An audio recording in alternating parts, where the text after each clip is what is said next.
Hello, everyone. Welcome to our Vendo podcast. Super excited to be hosting my very own, actually, podcast on behalf of Vendo and our great staff. As you know, Nick, and he's been recording amazing content with some of our other partners, colleagues, in fact. And today we get to talk about brand analytics. Super happy, super stoked. A lot of good data.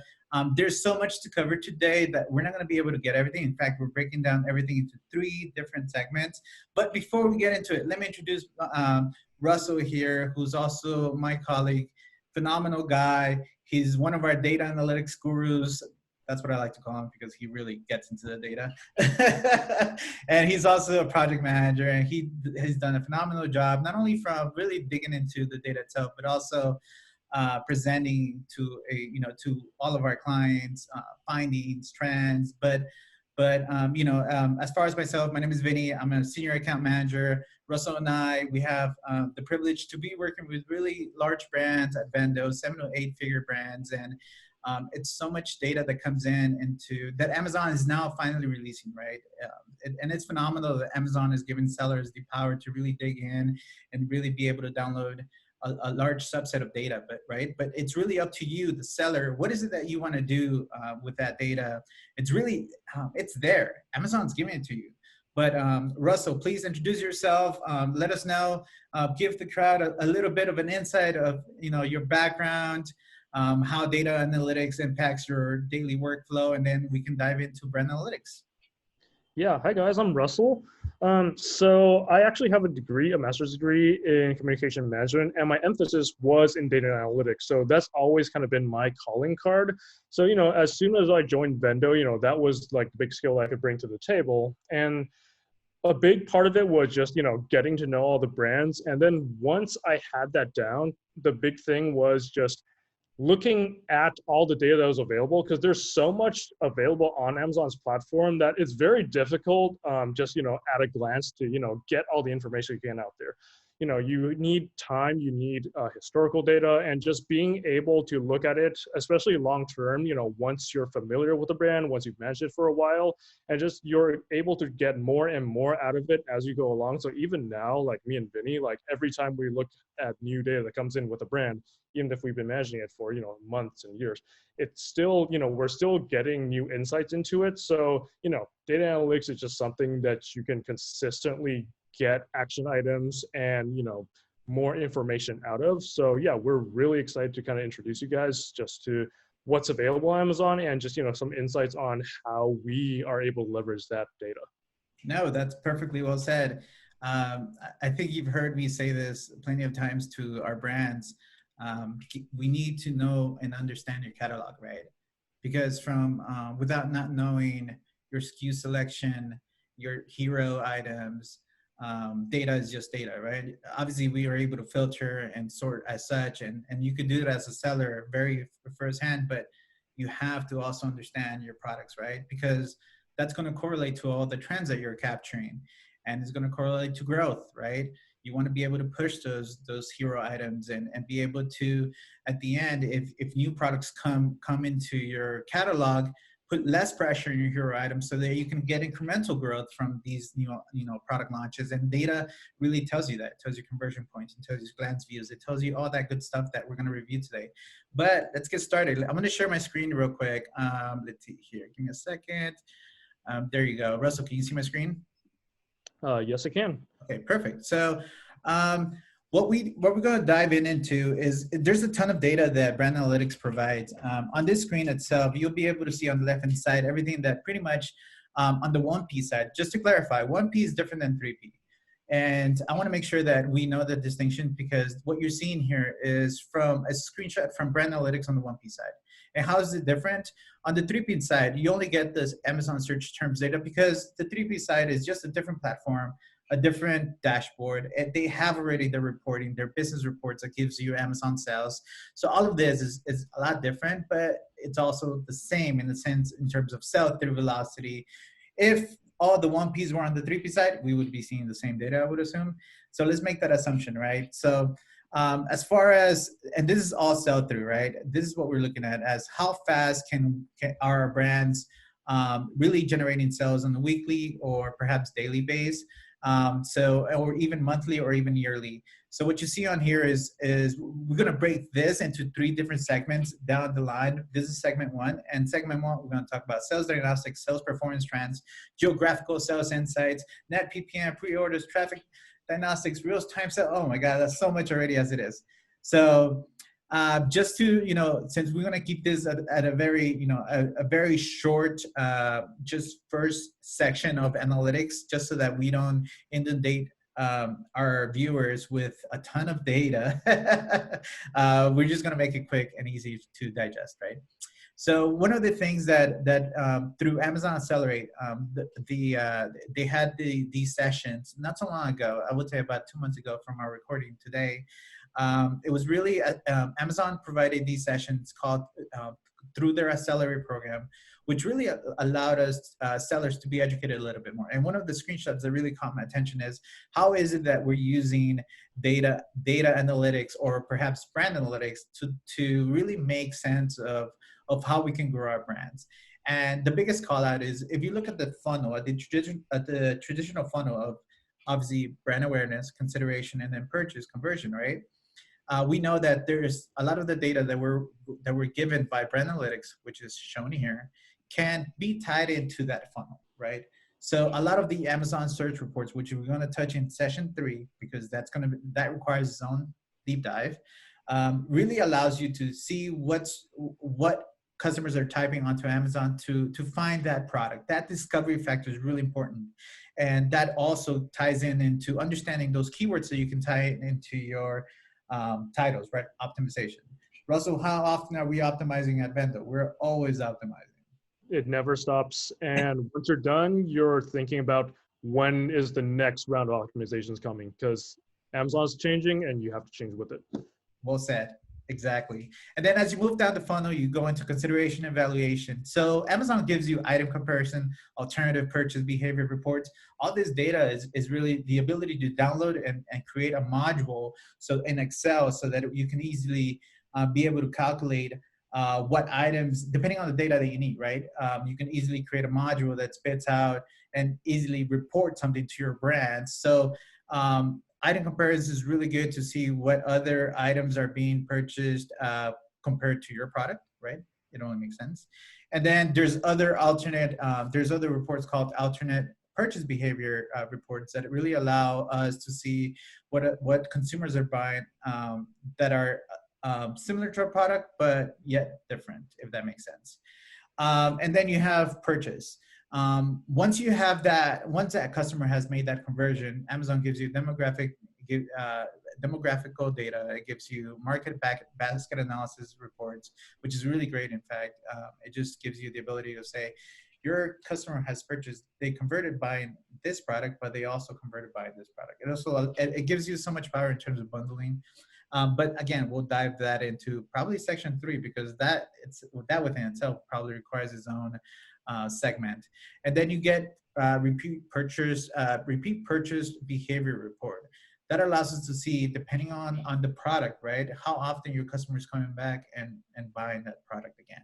But again, there's so much data. We'll dive into the first segment, which is brand analytics. Russell, you are within this section of the dashboard, probably I want to say 90 to 100% of your time.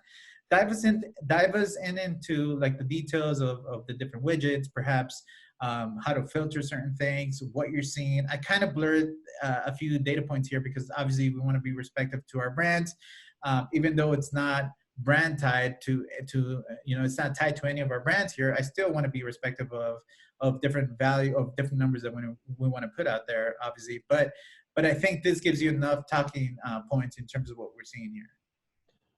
Yeah, so I'm just gonna go over like all different widgets and just kind of break down the differences between your different options and give you a high level overview of what we're seeing here. So for the first one that you can see is the program. So for for Vendo, we're mostly focused on Amazon retail. That's where most of our customers are in. But you can also take a look at other markets like Amazon Fresh or Amazon Business, depending on what category your brand falls under.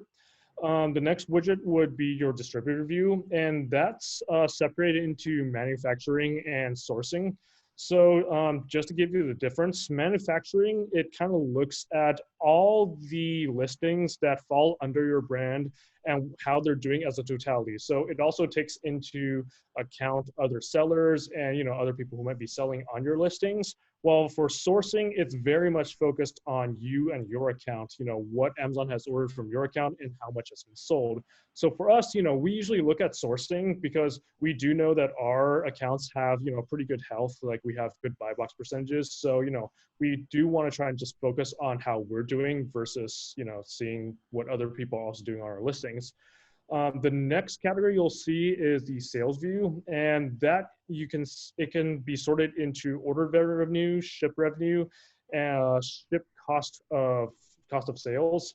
And order revenue is just how much it has been ordered by the customer. So that also takes into account ship revenue, but some of the numbers that you're getting might not necessarily have already been delivered to the customers. While ship revenue is, what has already been delivered and the transaction is complete. While the other category would be just like how much cost is associated with the order, but we don't look at that category as much. Then on the next row, you can kind of see how you can sort all your products and the data by different categories. Depending on what category your product falls under.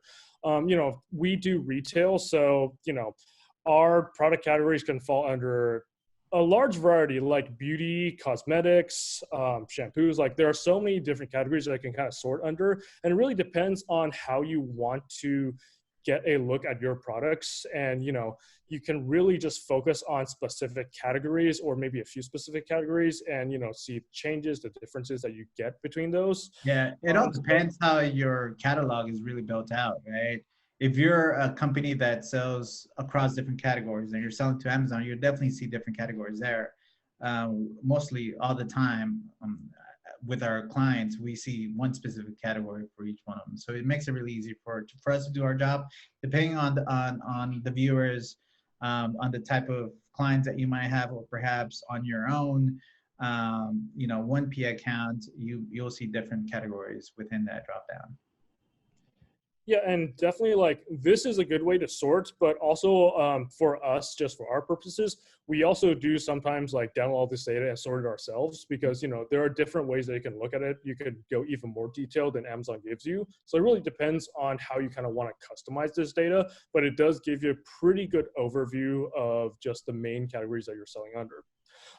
The other thing that you can kind of sort by is the time range. So you have daily, weekly, monthly, quarterly, and yearly. So in terms of what we're seeing now, we're seeing it sort of by weekly and the latest week. And you could sort it like this. And one thing that I do kind of want to mention is that we always try and download this data and save it ourselves because if you're just looking at weekly or daily data, you can only see a year in advance. And for our purposes, a lot of times we're looking at this data, over the past several years and trying to find trends and, how things are doing at different times of the year. So, if you're just looking at things from a monthly perspective, that's fine. But if it's from a weekly perspective, you definitely want to have this saved somewhere just because it might not be available going forward. No, and that's actually, let's put a little asterisk there or a star, because I think that's a good call out, right? It's crazy how through our analysis, quarter after quarter, going into the new year, perhaps the end of the year, we know that those are big spikes for certain brands that are selling 1P at Vendo. We usually go back a year's worth of data and see what's trending, and not having that weekly data kind of sets you back a little bit because now you don't understand what ASINs were tied to that. You could look at the monthly view, and that's great, but within the month you have spikes. So it's really good to your point, Russell. Archive that, save it somewhere, stash it, so because Amazon is going to get rid of it, and we've tried even emailing support for that data, and they'll come back and say, actually, no, we can't give you that report. Yeah, and like for example, Black Friday is coming up, and that's a 5-day event, Black Friday and Cyber Monday. A week, you're looking at the entire week, but you're not seeing what's happening on those specific days. So daily data, weekly data, you definitely want to save as much details as possible, just because at some point you're going to want to come back and look at that. Makes sense. Let's dive into the summer review. What is it that we're expected to see there, Russell? Yeah, so for summary view, on the left, you can kind of see the main categories that Amazon is going to provide you with. For example, revenue, that's pretty straightforward. Ordered revenue or ship revenue is just like revenue you're making for this particular time period. For units, it is the actual number of units that your customers are ordering from Amazon. And then for average sales price, it's just like the totality of all the units, like how much they're selling for, and then just dividing by the number of units.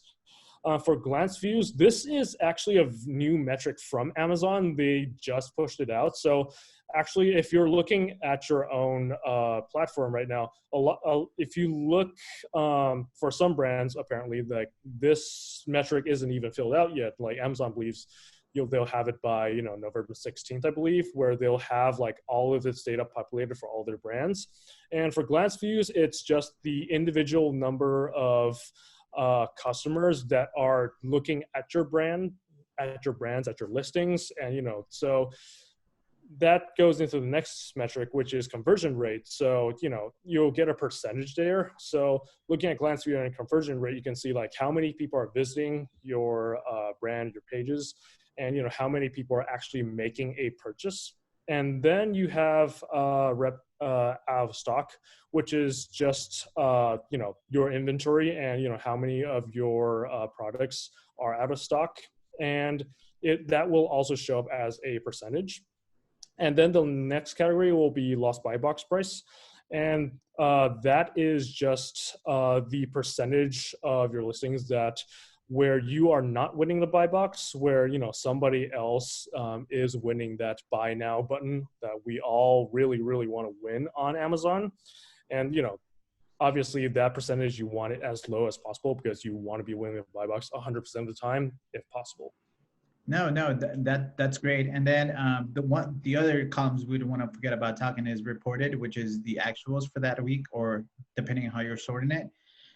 This column here, prior period, that's kind of nice to see because that's a good KPI in terms of, are you growing the brand weekly, right? And then you're able to compare it to the previous week.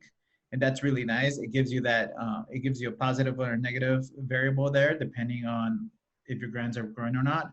Same thing with last year. It does give you a percentage growth, negative or positive, depending on how you're trending. Obviously at Vendo, we like to have all greens, meaning everything is growing, and we do our best, right, to really make sure to accelerate the brand's revenue on Amazon, because at the end of the day, Amazon holds this inventory, right? Amazon's buying in, and the brands, they need those POs, right? So how do we correlate all this, and how do we tie everything together? If Amazon is selling more, Amazon is going to order more, therefore more POs. So that's how the math works. Very simple math, obviously, but it's the biggest things that if you have a brand partner that's really focused on really generating that sell through, because they understand that POs will come with that, that's a great partner to have, because it just makes the partnership to work a lot easier, right? Because really having or having Amazon push for POs, it doesn't really work that way. You push for POs by accelerating sell through. Correct. So that's really been our focus at Vendo is how can we get that customer to convert? Because Amazon's sitting on inventory, that inventory needs to move. If that inventory moves faster, Amazon will create those POs. And it's all algorithm, right? So you have to see what the algorithm is doing. And a lot of this, as you see here, there's forecasting and inventory reports that we'll dive into part 2. And we'll dive into how that plays into the algorithm, how it works, and how is it that we can accelerate that growth of POs on your end, because obviously we want to be able to make money by selling to Amazon. So more to that as we dive in. But let's look into the detailed view a little bit, Russell, and tell us what we see there. Yeah. So, once you generate a report on the slide previously, you can see like your brand in totality. And then down below here, you'll see it broken down by ASIN, your individual products or individual listings. And so in terms of just all the metrics that they'll be giving you, the first thing they'll give you is your your revenue, ordered or shipped, and just how much revenue that your product has kind of generated during this period. The next is the order revenue percentage of total. So if you look at that entire column added up, it'll be 100%. So that just kind of gives you like how much of that percentage like this individual ASIN is generating for you during this period. The next category is the order revenue prior period. So it just compares, in this case, like this week, your product generated this much revenue. How much did it generate compared to before? A percentage change. The next one is ordinary revenue compared to last year. So last year, same period of time. What kind of percentage change you see there? Then you have the ordered units for that particular ASIN. Then you have ordered units percentage of total. So again, it'll be 100%, and how much of that percentage is from this particular ASIN. The next thing you'll be seeing, you won't be seeing it on the slide here, but you'll be able to see it when you slide to the right on your page. You'll have the ordered units compared to prior period. Same thing as revenue, it's a percentage change compared to the previous period. Ordered units compared to last year, also a percentage change. You'll have the subcategory sales rank, and all of your products are separated into different categories on Amazon. So this just kind of gives you the ranking that your product currently has in that particular subcategory. I believe you're actually able to click on that link and it'll take you to that subcategory. So let me stop you there. Sure. Let's say I have a new client. I'm looking at this detail view. I'm looking at order. It could be ship revenue. It could be either or. I download this data, let's say for last month. What am I looking for? What are some trends there? How should I start looking at the data? It's so much data. It's a month worth of data, right? What would be a few call outs? Well, the first thing I would probably do is I download each week individually and just kind of put them together side by side. You definitely, a month is too long of a period of time. It's long enough that you're able to see kind of a change, a graph chart where you're able to see like how not just like your entire product line is doing, but also, individually, how each ASIN is doing. So you kind of want to break it down. The way we usually do it just by week. And, we kind of just map it out and see, revenue changes. And, revenue is the first thing that we kind of look at.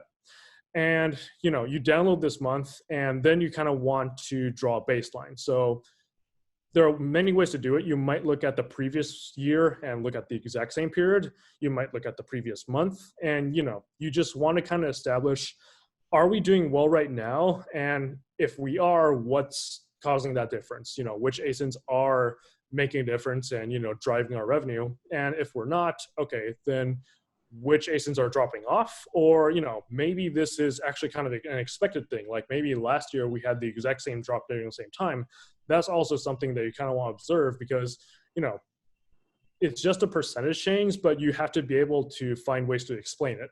That's the biggest thing within analytics. You want to be able to find out what's driving the changes and also what can you do to make that change. Is there anything that you should be doing? Is there anything that you're missing? So that's just kind of like the first initial thing that we kind of look at. And then you can dive even deeper into, glance views, your sales price, your buy box percentage, and, kind of just go from there, I think. Okay. So right now it's what we're in the middle of, I would say November, beginning of November. We're leaning into what? Black Friday, Cyber Monday, heavy traffic season, right? For us sellers. And then we go into holiday.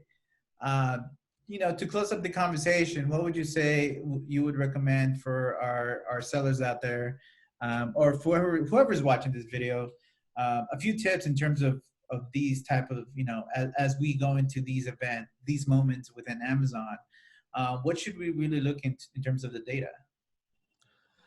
Well, first you want to look at historical data. You always want to know whether your products are expected to perform better or worse, during the period prior to, an event like Black Friday. And also, you generally expect your products to perform better during Black Friday. So how much better? What's the percentage that we're looking at? What are we aiming for? You want to do better year over year, but you have to have a baseline. The other thing is, and Amazon Analytics does provide this, like you want to look at your category, like what product category are you selling under, and how's the category doing right now? What are the changes in search volume for your category? How is the category performing in general? I think you And touched on it there. That's key, right? Search trends and within even search volume, because that's so important. What about if obviously holiday it's huge. If you're in toy, oh my God, the demand there it's huge, right? Everyone's shopping for their kids on Amazon. But I think you really touched on a good little I would say key point there, right? Search term data, understanding the trends within your category is super important. But I didn't mean to cut you off. Please go ahead. Please continue. no, and I guess the other thing is just look at your competitors. And, that doesn't necessarily mean like the leader in your product category, because, those, the amount of dollars they're putting in, like there are a lot of differences between what they're doing and you're doing. So you don't want to always be compared against the leaders, but you do want to maybe find, a company that is probably like in the same product category as you, is probably performing similarly as you. And then you want to see how are they doing, how they do last year. You always want to be able to draw a baseline. You want to be able to see your performance and not just see a positive or a negative, like in terms of your performance, but are we performing up to snuff? Or is it expected? If it's unexpected, is it good or bad? And then you kind of want to go from there and find out the reason why. And then most importantly, you want action items.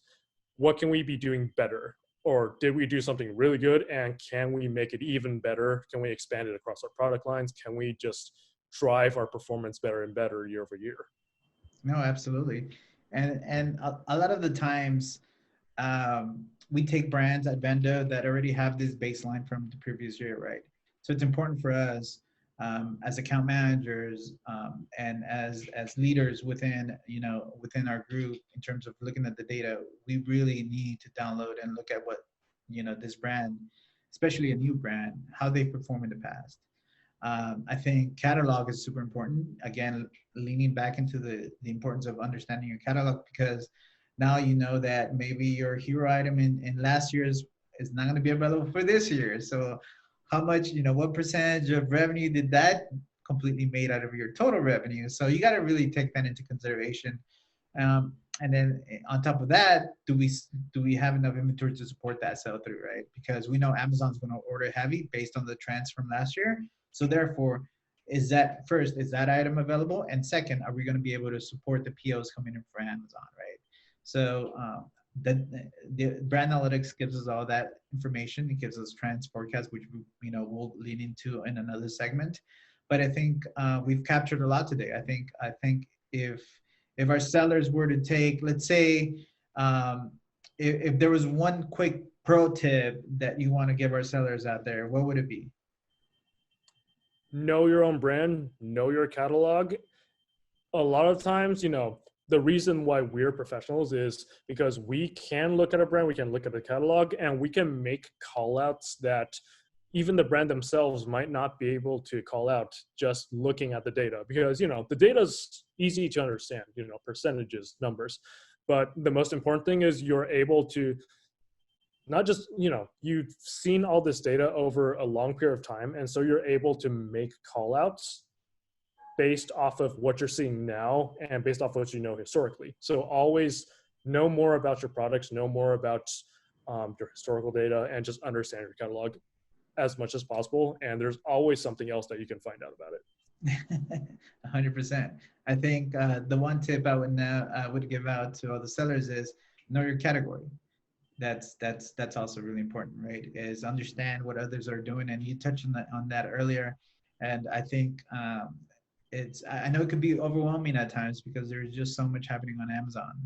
and Amazon's also changing the platform so much, and you're trying to keep up. But if you're able to see and slowly keep track of those changes, slowly look at the data and find those correlations of what Amazon's doing and how that affects your product, I think that just makes you more valuable at the end of the day. But anyways, we could keep going. I have, you and I have chatted hours entirely just going over data, looking at data. And I think our audience, hopefully you guys enjoyed this session, small session. We'll bring back a part 2, I promise. And we're going to touch on inventory. Again, going back to brand analytics, what does that mean on brand analytics? We're going to touch on search term reports, what it means for your listings. But I think just going into the 1P side, if you're a 1P seller, go to brand analytics, download your sales, ship revenue, order revenue, be able to start developing pivots off of that just by importing from Excel, and make the data easy to understand, not only for yourself, but for your clients. So thank you again for joining us. This was a lot of fun. Thanks, Russell. See you next time. Yep. Thanks, everyone. See ya.